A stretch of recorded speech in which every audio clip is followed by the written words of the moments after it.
Prophet Muhammad, peace be upon him, has been prophesied in 4,000 old scriptures of Hinduism, Vedas and the Puranas. Therefore, Dr. Zakir Naik, you believe that these books are God sent, and therefore Hindus are also Ahle Kitab? The brother asked a very good question, that since Prophet Muhammad sallallahu alaihi wasallam has prophesied in the Vedas and the other Hindu scriptures, can we consider these scriptures to be the word of God? And can we call them Ahle Kitab? Brother, Ahle Kitab, as I mentioned in my talk, it's a word used for people of the book, specifically referring to the Jews and Christians. Ahle Kitab refers to Jews and Christians. Regarding your question, that can we consider Vedas or the other Hindu scripture the word of God? Allah says in the Quran in Surah Ra'd, chapter number 13, verse number 38, وَلِكُلِّ أَجْلٍ كِتَابٍ. In every age have we sent a revelation, but by name only 4 revelations are mentioned in the Quran: Torah, Zabur, Injil, and the Quran. Torah is the wahi which was revealed to Prophet Moses, peace be upon him. Zabur is the wahi which was revealed to Prophet David, peace be upon him. Injil is the wahi which was revealed to Prophet Jesus, peace be upon him. And Quran is the last and final revelation revealed to Prophet Muhammad, peace be upon him. Now, all these revelations that were revealed, they were revealed only for those people and that time. All revelations before the Quran were revealed for those people and that time. Quran was revealed for the whole of humankind. Your question, can we consider Veda or the Hindu scripture to be the word of God? Since the Vedas are not mentioned by name in the Quran, we cannot say for sure that they were the word of God. What we can say, maybe they were the word of God. You ask me, since Allah has sent various messengers, can we consider Ram or Lakshman as the messenger of God? See, Allah says He has sent several revelations on the face of the earth. He has sent several messengers. Since Veda is not mentioned in the Quran to be the word of God, I can say maybe the word of God. I cannot say for sure. Similarly, neither can I say that Ram or Krishna are the messengers of God. I can say maybe they were. Since they are not mentioned by name, I cannot say that for sure they were. Maybe. But even if Ram was a messenger of God, even if Krishna was the messenger of God, even if Veda was the word of God, they were meant for those people and for that time.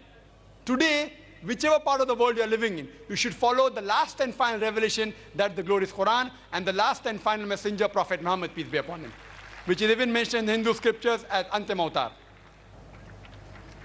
The next question from the slip is Brother Amar Sinha. He has asked, you promote interfaith dialogues. In this, do you agree with those who say all the religions are same? The brother asked the question that since I promote interfaith dialogue, do I agree with those people who say that all religions are same? There are various interfaith dialogue going on throughout the world, even in Bombay, and we find that religious personalities of various religions come on the stage and say all religions are the same. A Hindu personality comes, a religious leader, and says all religions are same. A Muslim personality comes and says all religions are same. A Christian personality comes and says all religions are same. I ask them a simple question, that if you agree all religions are the same, then will a Christian priest give up Christianity and will he become a Muslim? Will a Muslim person give up Islam and will he become a Hindu? Will a Hindu priest give up Hinduism and will he become a Christian? The answer is no. These people, they try and portray an image of being secular. They scratch each other's back. It's like a student asking a teacher that 2 plus 2 is equal to how much? Is 2 plus 2 is equal to 3? Or is it equal to 4? Or is it equal to 5? 3 teachers come on the stage and say, all 3 answers are correct. 2 plus 2 is equal to 3 also, 2 plus 2 is equal to 4 also, and 2 plus 2 is equal to 5 also. This is nothing but garbage. I, being a student of Islam and comparative religion, I have read the various scriptures. I know the practices of the various religions are not the same. I believe in communal harmony. I believe in interfaith dialogue. What I say, if we make an assumption, that let's assume that at least amongst all the various scriptures, various religions, at least one scripture is 100% authentic, the word of God. Now this assumption no religious personality would object to. I would not mind accepting at least one of the religious scripture as being the word of God. The Christian would say, fine, at least one means, at least Bible is the word of God. The Hindu will say, no problem, at least the Vedas is the word of God. The Muslim will say, no problem, at least Quran is the word of God. Now what you do, you collect all the hundreds of teachings from the Christian Bible, from the Hindu scripture, the Veda, and from Islam, the Quran. Now you find the commonalities. Suppose 50 are common. Now when we take out 50 commonalities, the teachings from all these religious scriptures, everyone will at least agree that this portion of the various scriptures at least is surely the word of God. And no one would object implementing it because it is present in all the scriptures. This technique of communal harmony is based on the Quranic verse of Surah Al-Imran, chapter 3, verse 64, which says, "Ta'alaw ila kalmatin sawa'in bayna bainakum." Come to common terms as between us and you. There may be other differences. There may be other differences in the religions. I can give a talk even on differences between Islam and Hinduism. But since they're coming on commonalities, no one would object on following the commonalities because it is present in all the religious scripture. There may be some people who may not be well versed of the scripture. They may sometimes be offended. For example, if I point out that all the religious scripture, whether the Bible, whether the Veda, whether the Quran, says they should not do idol worship. Now, since he is not aware of the Vedas, he may feel offended. But yet, he will not go against me. Because if he goes against me, he is going against the Veda, which he considers the word of God. So this is the best way for interfaith dialogue and communal harmony that come to common terms as between us and you. Hope that answers the question. Yes, brother. My name is Mubin Solkar and I'm a lawyer by profession. Before I put in my question, I must say, sir, that I'm really impressed by your knowledge of Hindu scriptures. It's really amazing. My question to you is that you've said that there are so many similarities between Islam and Hinduism. Does that mean that according to Islam, a person can be a Hindu?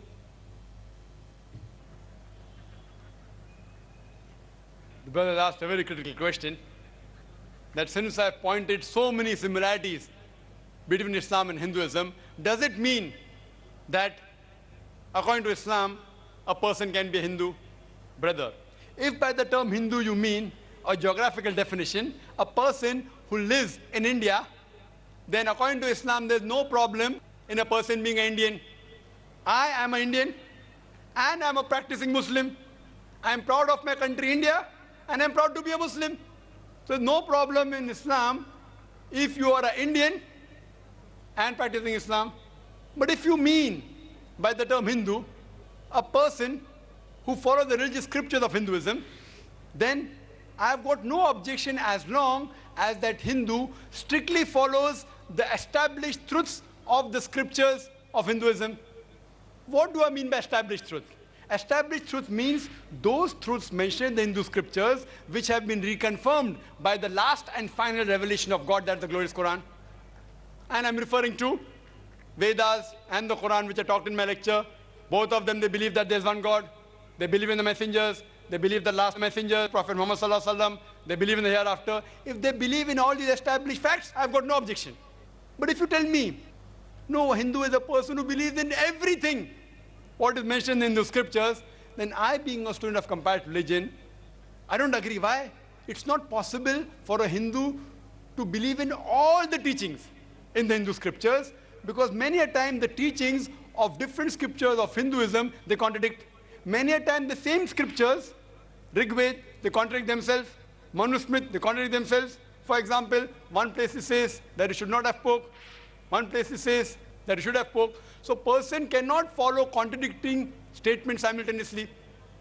So what we have to realize, that even in the Hindu scripture, certain things which are unethical, as spoken by the great reformers.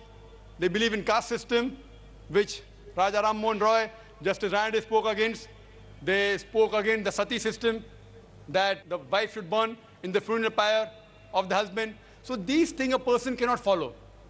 That's the reason I say that as long as the Hindu follows the established fact and also agrees that there is one last Rishi, Antim Rishi.